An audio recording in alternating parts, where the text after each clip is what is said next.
Good morning to all of you. My today's topic is Constitution of the Criminal Courts and Offices. ये Constitution of the Criminal Courts and Offices is mentioned under Chapter 2 of the Code of Criminal Procedure 1973.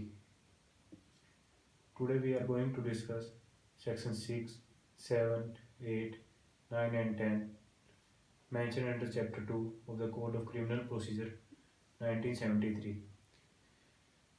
Section 6, Classes of the Criminal Codes. Section 6 defines the classes of the criminal codes. There are 4 types of criminal codes mentioned under Section 6. First one is the Court of Session.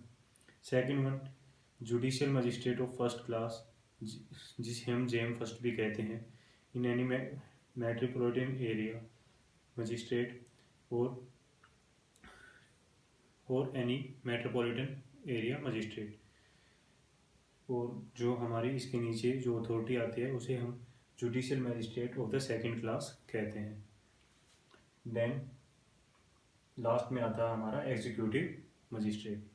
Now we are going to discuss section 7 territorial division.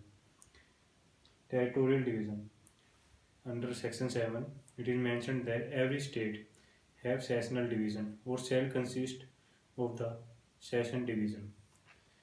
जितनी भी states होंगी उनके अंदर उनका खुद का session का division होगा. और इसमें जो हमारा क्लोज 2 है वो बताता है जो स्टेट गवर्नमेंट है हाई कोर्ट की कंसल्टेशन के बाद वो अल्टर कर सकती है लिमिट्स और नंबर्स को of such division and district high court की कंसल्टेशन के बाद. और इसका जो थर्ड क्लोज है वो यह बताता है कि जो स्टेट गवर्नमेंट है हाई कोर्ट की कंसल्टेशन के बाद जो डिवाइड कर सकती है डिस्ट्रिक्ट को इनटू सब डिवीज़न में. ठीक है. और वो जो है वो अल्टर भी कर सकती है, मे अल्टर कर सकती है the limits and of such division. May मतलब कर भी सकती है और नहीं भी कर सकती, दोनों में. ठीक है. Now we are going to discuss section 8 metropolitan area. Section 2 K of the criminal procedure act define the metropolitan area. Section 2 के said means the area declared or deemed to be declared under Section 8 to be a metropolitan area. Section 8 यह बताता है state government have power to declare any area as a metropolitan area if the population of the state exceed 1 million. मतलब जहाँ भी किसी भी state में अगर 10 लाख से ज़्यादा की पॉपुलेशन होगी तो स्टेट गवर्नमेंट के पास पावर है कि वो उस स्टेट को मेट्रोपॉलिटन स्टेट घोषित कर सकती है. जैसे कि हमें पता है इन 1974 में प्रेसिडेंसी सिटीज़ थी जैसे बॉम्बे, कलकत्ता, मद्रास एंड अहमदाबाद. ये उसी समय से मेट्रोपॉलिटन एरिया कहलाते हैं. स्टेट गवर्नमेंट के पास पावर है कि वो अल्टर या चेंज करने की मतलब लिमिट्स, नंबर ऑफ पीपल्स. ठीक है. बट पॉपुलेशन ऑफ द जो है स्टेट की वो 1 मिलियन होनी चाहिए, तभी उस स्टेट को मेट्रोपॉलिटन एरिया घोषित किया जा सकता है. जो पॉपुलेशन है उस स्टेट की वो वेरी कर सकती है. इसमें जैसे सेक्शन 8 में 2 चीज़ें बताई गई हैं. अगर जैसे कोई नेचुरल डिज़ास्टर है उसकी वजह से पॉपुलेशन कम हो सकती है, और अगर जो स्टेट का एरिया अल्टर या चेंज किया जाता है, घटाया जाता है, बढ़ाया जाता है, तो उससे भी पॉपुलेशन वेरी करती है. अगर उस समय नेचुरल डिज़ास्टर की वजह से या एरिया अल्टर या चेंज करने की वजह से अगर पॉपुलेशन कम होती है, 10 लाख से कम हो जाएगी, तो उसे मेट्रोपॉलिटन एरिया नहीं माना जाएगा. Now section 9 courts of session. Section 9 हमारा जो कोर्ट ऑफ सेशन के बारे में बताता है. स्टेट गवर्नमेंट जो है वो कोर्ट ऑफ सेशन को एस्टेब्लिश करती है. जो जजेस हैं कोर्ट ऑफ सेशन में वो हाई कोर्ट द्वारा अपॉइंट किए जाते हैं.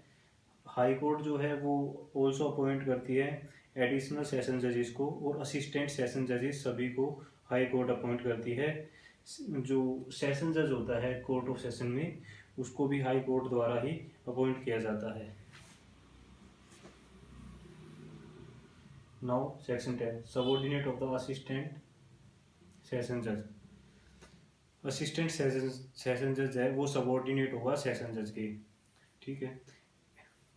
सेशन जज जो है वो रूल बनाएगा, टाइम टू टाइम रूल बनाएगा, मतलब सिचुएशन को देखते हुए टाइम टू टाइम वो रूल बनाता रहेगा। इन जो जब सेशन जज एब्सेंस होगा ड्यू टू एनी इनएबिलिटी, मतलब एब्सेंस होगा, तब जब सीजेएम है ना, चीफ जुडिशियल मजिस्ट्रेट जो होगा, वो सी सेशन जज की पोस्ट पे काम करेगा। अब ये कुछ केस हैं। सबसे पहला केस है Gagan Singh versus state of Punjab का। इस केस में ये बताया था कोर्ट ने, सुप्रीम कोर्ट ने held that it is mandatory legal requirement to specify whether sentence according to an accused convict for 2 और more offences would run concurrently और कंसिक्यूटिवली। मतलब इसमें ये बताया गया था कि जैसे एक अक्यूज है, उसको उसने 3 ऑफेंस किए हैं और तीनों में उसे 7-7 साल की सज़ा हुई है, तो या तो वो 3-7-7 साल करके 21 साल की सज़ा काटेगा।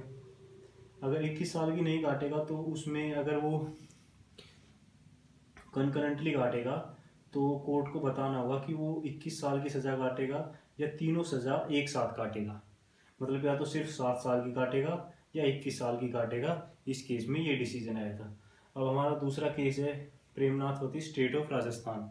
इस केस में ये बताया गया था, एक सिविल जज है, उस सिविल जज can not be invested with the power of the additional session जज unless he is appointed as additional session जज अंडर सेक्शन 9। मतलब जो सिविल जज है वो एडिशनल सेशन जज की पावर को तब तक एक्सरसाइज नहीं कर सकता जब तक उसको सेक्शन 9 के अंदर, जो हमारा कोर्ट्स ऑफ सेशन है उसके अंदर जब तक उसे अपॉइंट नहीं किया जाएगा इस कोड के, तब तक वो सिविल जज की जो है वो एडिशनल सेशन जज की पावर एक्सरसाइज नहीं कर सकता। इस केस में यह बताया गया था। अब हमारा लास्ट केस है गोकारू वर्सेस रंगाराजू। इसमें किस सुप्रीम कोर्ट ने यह बताया था, जजमेंट प्रोनाउंस्ड की थी, judgment pronounced by the supreme court can not be challenged on the ground that his appointment was subsequently held to be invalid. मतलब सुप्रीम कोर्ट ने यह बताया था कि जो भी जजमेंट एक सेशन जज के द्वारा कही जाएगी उसको इस बात पर इनवैलिड नहीं कहा जा सकता या चैलेंज नहीं किया जा सकता कि उनकी जो, मतलब जो सेशन जज है उनकी अपॉइंटमेंट के ऊपर उसको उसको चैलेंज नहीं किया जा सकता। मतलब जो जजमेंट होगी उसको चैलेंज नहीं किया जा सकता इस बात पर कि उनकी अपॉइंटमेंट इनवैलिड है। मतलब उनकी अपॉइंटमेंट इनवैलिड है, इस बात पर आप उनके जो डिसीजन है उसको चैलेंज नहीं कर सकते। And that's it for today. Thank you very much. Please like, share and subscribe my channel. Thank you.